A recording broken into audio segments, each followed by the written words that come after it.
শহরাঞ্চলের দিকে কেমন শীত পড়ছে জানি না বন্ধুরা, কিন্তু আমাদের পাহাড়ের শীত অলরেডি শুরু হয়ে গেছে। খুব কনকনে ঠান্ডা। এখন বাজে প্রায় সকাল 9টা। আমি চলে আসছি ধান খেতে, আমাদের ধান কাটাও শুরু হয়ে গেছে।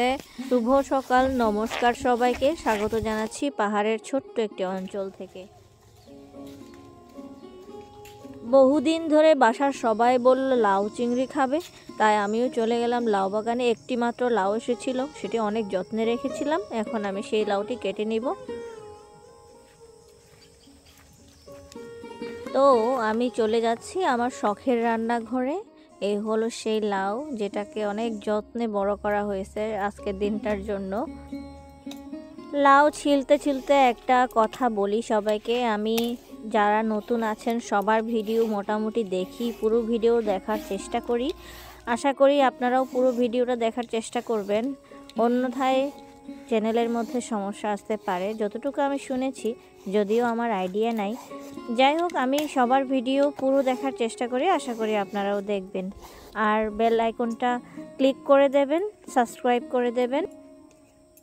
প্রত্যেকবার লাউ রান্না করার সময় আমি ভাপা দিয়ে নেই, কিন্তু আজকে সময় কম থাকার কারণে আমি একদমই ভাপা করব না, সরাসরি রান্নাতে চলে যাব, কারণ সময় খুবই কম হাতে।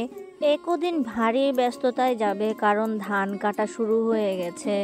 অনেক কাজ, সেগুলোকে আবার পাহাড়ের নিচে থেকে উপরে তুলতে হবে, শুকোতে হবে, গোলায় ভরতে হবে, অনেক কাজ, গেরস্ত বাড়ির কাজ বলে কথা। হাট বাজারের দিন কিছু চিংড়ি এনেছিল, সেগুলোই আজকে লাউয়ের সাথে রান্না করব। লাউগুলো ধুয়ে নিচ্ছি। রান্নার উপকরণের সাথে সবাই তো পরিচিত, তাই আর পরিচয় করাই দেওয়ার কিছুই নাই, সরাসরি রান্নাতে চলে যাচ্ছি।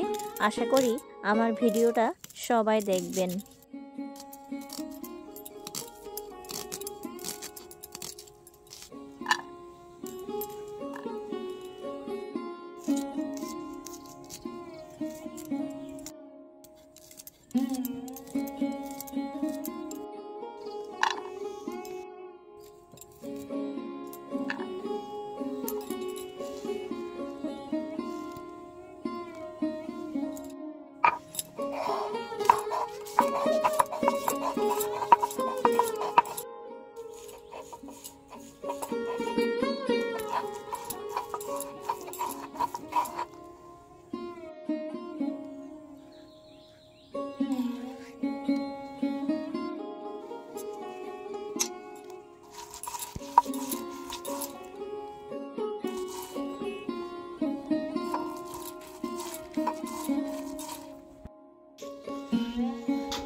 Mm-hmm.